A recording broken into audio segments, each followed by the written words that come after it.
It really did make my day. It's like Christmas Day. When you have your exhibition being exhibited to the public, it feels like Christmas Day, and it is a highlight in and within the whole process.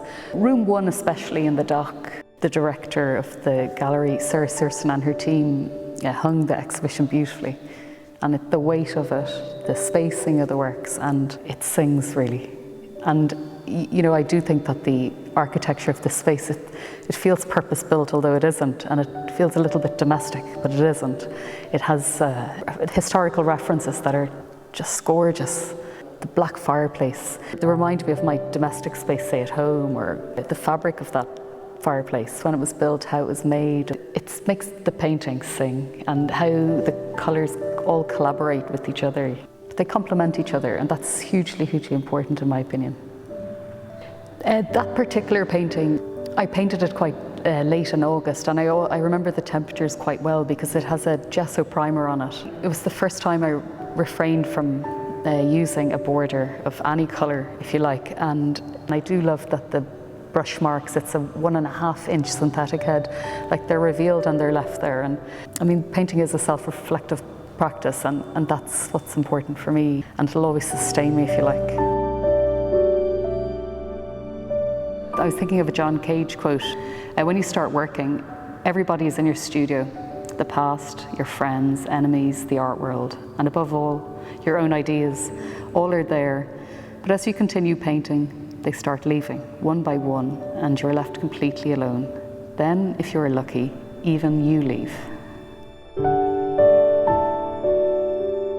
I just think, looking at these two rooms especially, they've sewed time together for me in a particular way, and the lineage of the work. Like layering, for example, some of these applications are very, very thin, and some of the heavier applications of those scored pieces, for example, I don't think they necessarily reflect, oh, I was insecure that day, or I just really wanted to resolve them. I wanted to resolve them together, and I wanted to still have movement in the background, and I wanted a particular amount of depth of field in it, and I wanted the foreground to be dominant, and the scoring just clarified that. The green painting, I drew that in my notebook actually, and I probably did do it 12 years ago, but I never hung it. I was always interested in exhibiting it, but it was the beginning, if you like, of these works. Like the origins are there, the blocks and the bricks are connecting, because I am revisiting, if you like, my practice right now. I am at a crossroads, and I am like re-looking, you know, and I'm so curious about the language of painting, and I'm so curious how I can assemble it on a two-dimensional surface like that. You know, the properties of this material has not changed much at all since time began, so I'm very, very fortunate, to be honest.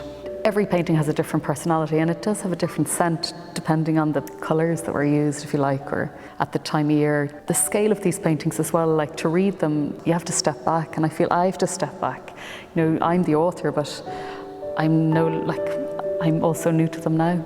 It's a very different experience, and it's alive. I love the silence in galleries as well. They always add to that viewing experience, in my opinion.